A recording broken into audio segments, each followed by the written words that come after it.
Before starting the video, I want to show some statistics from the software industry which are very important to you know.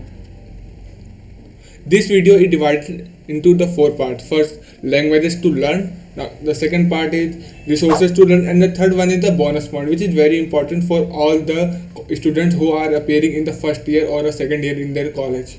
यहाँ पर ये कहना है कि ये एक स्टैटिस्टिक्स है जो मैंने statistics.com से उठाया है। वहाँ पर ये कि 2017 में अगर आप सॉफ्टवेयर इंडस्ट्री को देखेंगे तो ये $172 बिलियन की है, और बाय द टाइम ऑफ 2021 ये $271 बिलियन की हुई, और आने वाले 4 से 5 सालों में ये इंडस्ट्री $421 बिलियन की होने वाली है।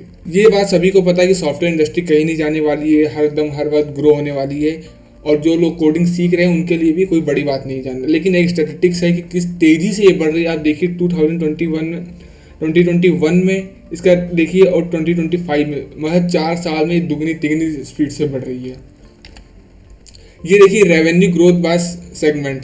देखिए सॉफ्टवेयर इंडस्ट्री में जो होता है कि कई तरीके के सॉफ्टवेयर होते हैं, कोई एक तरीके का सॉफ्टवेयर तो होता नहीं कि एप्लीकेशन टाइप सॉफ्टवेयर है। तो अगर आप देखेंगे तो प्रोडक्टिविटी सॉफ्टवेयर होते हैं, एप्लीकेशन डेवलपमेंट सॉफ्टवेयर होते हैं, सिस्टम इंफ्रास्ट्रक्चर सॉफ्टवेयर होते हैं, इंटरप्राइज सॉफ्टवेयर होते हैं।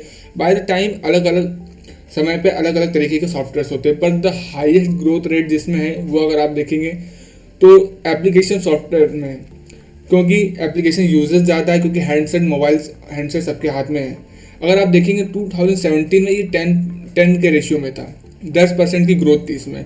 बाय 2018 10% की ग्रोथ 10.4 हुआ, 10.1 to 10.4, and during the time of Covid 2020 ये बिल्कुल एकदम से ग्राफ, सारे इंडस्ट्री के ग्राफ नीचे गिरे। अब इसके वेरियस कारण हैं, और बाय द 2020 जैसे ही कोविड एंड हुआ एकदम से देखिए सबसे तेज़ी से जो इंडस्ट्री बढ़ी वो एप्लीकेशन सॉफ्टवेयर इंडस्ट्री है। आगे देखेंगे। Now the third statistics is कि 2021 के हिसाब से इंडिया वर्ल्ड वाइड में 65% जावा स्क्रिप्ट यूज़ की गई है। क्यों? अब इसका कारण समझेंगे, क्योंकि एक अगर मैं हिंट दे दूँ तो डाटाबेस, बस डाटा के लिए बस। नाउ यहाँ से चालू करते हैं कि कौन सी वो 5 लैंग्वेजेस हैं जो आपको बाय द 2022 सीख लेना चाहिए, क्योंकि इसकी हाईएस्ट डिमांड है वर्ल्ड में, और इसके हाईएस्ट पेइंग जॉब्स हैं। क्योंकि कुछ लैंग्वेजेस ऐसी जो जहाँ पर आप लोग जानते नहीं, लेकिन कुछ लैंग्वेजेस यहाँ पर वो हैं जो कि कुछ ही साल पहले क्रिएट हुई, लेकिन आज के हिसाब से उनकी डिमांड ज़्यादा है, क्योंकि पिछले कोविड के टाइम से यूज़र बेस बहुत बढ़ गया है और स्टोरेज उतना ही है। स्टोरेज को संभालने के लिए, सही से डाटा को कलेक्ट करने के लिए लोगों की बहुत डिमांड हो गई। तो नंबर 5 पर जो हमारी लैंग्वेज है वो है गो लैंग्वेज, जो कि 2007 में गूगल के द्वारा डेवलप की गई थी, और ये गूगल के लिए टॉप टायर प्रोग्रामिंग लैंग्वेज है। क्यों? इसको देखते हैं आगे। What is Go use for? Go का यूज कहाँ होता है? देखिए cloud service, media platform, Google product and on demand service. अब क्लाउड सर्विस इसलिए क्योंकि गूगल का यूज़र बेस बढ़ रहा है, इंडिया में इंटरनेट बढ़ रहा है, इंडिया में क्या वर्ल्ड वाइड में इंटरनेट बढ़ रहा है। जैसे ही यूज़र ज़्यादा होगा तो डाटा को स्टोर करने के लिए जगह भी चाहिए। देखिए डाटा एक तरीके से ऐसे समझिए कि डाटा एक कचरे की तरह, खूब सारा कचरा आया, फिर कचरे को डिवाइड किया कि लोहा इधर जा रहा, प्लास्टिक इधर जा रहा, कागज़ इधर जा रहा, पन्नियाँ इधर जा रही। डाटा को अलग अलग करा, फिर डाटा को सेट करा। अब ये काम होता है डाटा साइंटिस्ट का, डाटा एनालिटिक्स का, और डाटा जो मेज़र करता है, जो कंपनीज में डाटा साइंटिस्ट होते हैं उनके लिए बहुत इंपॉर्टेंट होता है, लेकिन कंपनियों के लिए भी इतना ही इंपॉर्टेंट होता है अगर उनको सही से ग्रो करना है तो। Media platforms like YouTube, Amazon, like जो भी मीडिया इंडस्ट्री यहाँ पे वीडियो और इंटरटेनमेंट कंजप्शन होता है, लाइक यूडेमी, आपका जो एजुकेशन प्लेटफॉर्म्स है, यहाँ पर भी गूगल प्रोडक्ट्स में यूज़ होती है Go language and on demand services. अगर आप इस लैंग्वेज को सीखते हैं तो आपका हाईएस्ट चांसेस है कि आपको गूगल में प्लेसमेंट मिल सकता है, क्योंकि ये एक नई लैंग्वेज है। और आप जब फर्स्ट ईयर से लेकर थर्ड ईयर के बीच में अगर आप ये लैंग्वेज सीखेंगे और लिंक्डइन के प्रोफाइल में ऐसे कोई प्रोजेक्ट्स इंक्लूड करेंगे, अगर आपने इस लैंग्वेज में कुछ प्रोजेक्ट्स किए हैं तो आपके हाईएस्ट डिमांड है कि आपने पुरानी लैंग्वेजेस से हट के कुछ नई लैंग्वेजेस में इनपुट दिया, कुछ इंटरेस्ट दिखाया है। अब नंबर 4 पर आता है स्केला। अब इसके लोगो में देखिए आप, इसका लोगो आपको कैसा लग रहा है? ये अगर लोगो देखेंगे आप, ये लोगो आपको एक डाटा ऐसा नहीं लग रहा है, ये लोगो डाटाबेस ऐसा लग रहा है, और एग्जैक्टली ये लैंग्वेज भी डाटा के लिए यूज़ होती है। ये लैंग्वेज फर्स्ट अपीयर हुई थी 20 जनवरी 2004 में, और ये हाईएस्ट डिमांड है और इसकी पे स्केल भी हाईएस्ट है वर्ल्ड वाइड। अब क्यों और ये कहाँ यूज़ होता है? Programmers can use Scala languages for the multiple purpose, but ये सबसे ज़्यादा यूज़ होता है बिजनेस सॉफ्टवेयर डेवलपमेंट्स में। अगर इसका एक छोटा सा मैं बोलूँ तो इसको कहते हैं कि आपके डाटा के लिए यूज़ होता है बिजनेस सॉफ्टवेयर डेवलपमेंट। आपके जितने भी अमेजोन हैं, वेब सर्विसेज चल रही, अमेजोन के जो इन्वेंट्री मैनेजमेंट है वहाँ पर भी डाटा यूज़ होता है। आपका लिंक्डइन हो गया, ट्विटर हो गया, ट्यूमलर हो गया, गूगल हो गया, जैसे क्रोम जैसे प्लेटफॉर्म्स हो गए, वहाँ पर डाटा को कलेक्ट करने के लिए, सही से रखने के लिए स्केला प्रोग्रामिंग यूज़ की जाती है। नंबर 3 पर आता है जावास्क्रिप्ट। मैंने पहले भी आपको एक स्टैटिस्टिक्स बताया था, जहाँ पर 64% 65% जावास्क्रिप्ट यूज है 2021 बिकॉज ऑफ डेटा। लेकिन इसमें एक अच्छी बात है कि आपको जावास्क्रिप्ट को समझने के लिए, जावास्क्रिप्ट शुरू से चालू करने के लिए आपको कोई पुरानी कोडिंग की इतनी ऐसी नॉलेज नहीं, क्योंकि देखिए सी और जावा जैसी चीज़ों को चालू करने के लिए कुछ कोडिंग की नॉलेज होना जरूरी है, पर जावास्क्रिप्ट को चालू करने के लिए आपको हल्का थोड़ा बहुत सा बेसिक जावास्क्रिप्ट आना चाहिए। ऐसा नहीं कि आपको जावा स्क्रिप्ट में बहुत सी बड़ी बड़ी चीज़ें एकदम करनी पड़ेगी। देखिए ये जावास्क्रिप्ट मेनली यूज़ होता है आपका मोबाइल में और डाटा कलेक्शन में, डाटा को सही से रखने के लिए, और डाटा साइंटिस्ट और जो डाटा एनालिटिक्स होते हैं वहाँ पर भी यूज़ की जाती है, और सबसे ज़्यादा डिमांडेड लैंग्वेज है ये 2021 के हिसाब से। अब देखेंगे डाटा जावास्क्रिप्ट कहाँ कहाँ यूज़ होती है। Mobile app development, web game, client side web applications, web apps and desktop apps में मेनली काम होता है इसका mobile app development and the web apps में। नंबर 2 पर आती है Kotlin.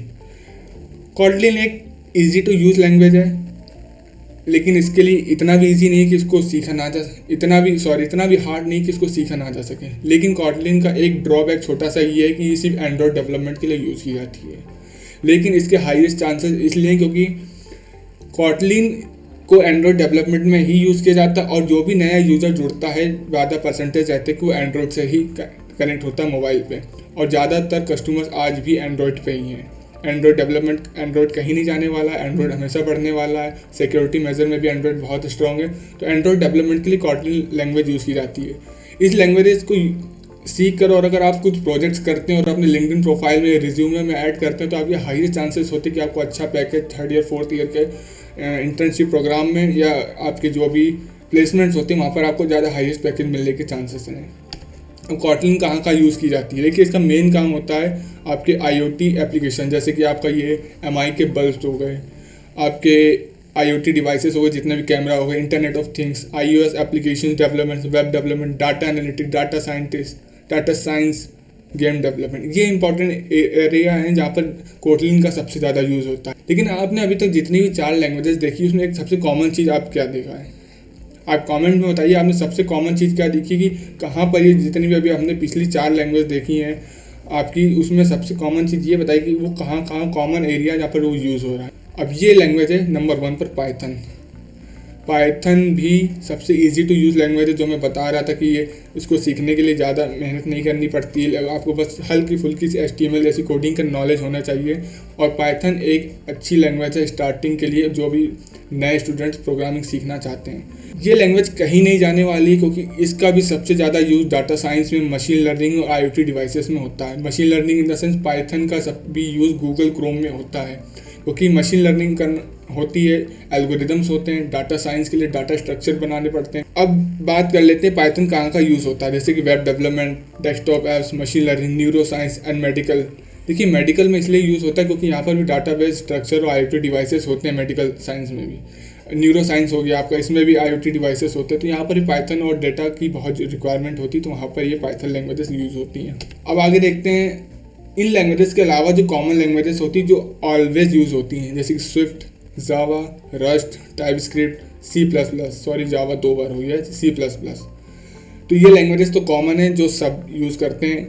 From the class of 11th ये सिखाना चालू हो जाती है। अब तो क्लास 10th 9th से बच्चे सीखना चालू कर देते हैं C लैंग्वेज, जावास्क्रिप्ट। बट ये कुछ लैंग्वेज हैं जो आपको फर्स्ट ईयर कॉलेज में और सेकंड ईयर में बहुत इंपॉर्टेंट है कि आप ये नई लैंग्वेजेस में जाइए। मैं ये नहीं कह रहा पूरा फोकस उस पर डालिए, लेकिन इन द सेंस इनको मेंशन करिए अपने पोर्टफोलियो में, ताकि एक स्ट्रॉन्ग बिल्डअप हो आपको प्लेसमेंट के टाइम।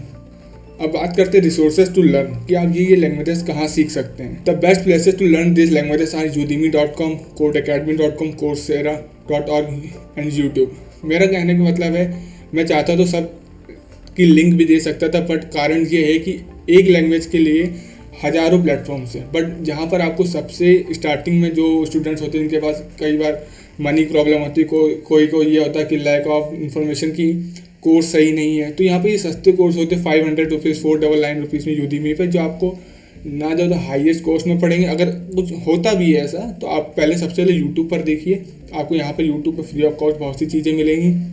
मेरे हिसाब से तो यूट्यूब पर सब फ्री पड़ा है, आप कुछ बेसिक वर्जन उठाइए और एडवांस वर्जन के लिए Coursera, code academy and Udemy पर जाइए।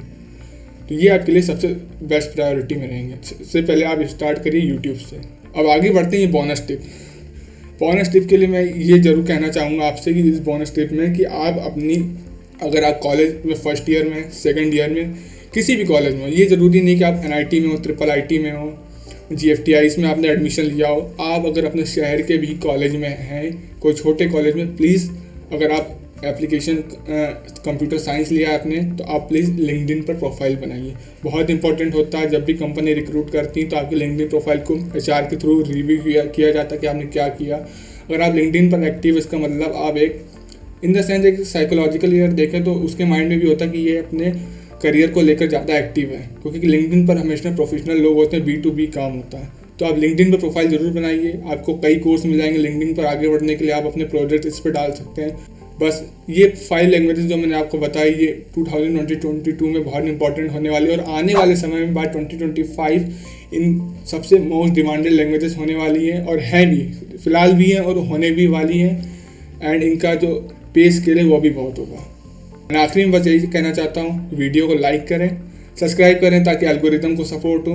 एंड थर्ड, वीडियो को अपने दोस्तों में ज़रूर शेयर करें, क्योंकि आपके दोस्तों को शेयर करेंगे तो उनकी भी बहुत मदद हो पाएगी। प्लीज़।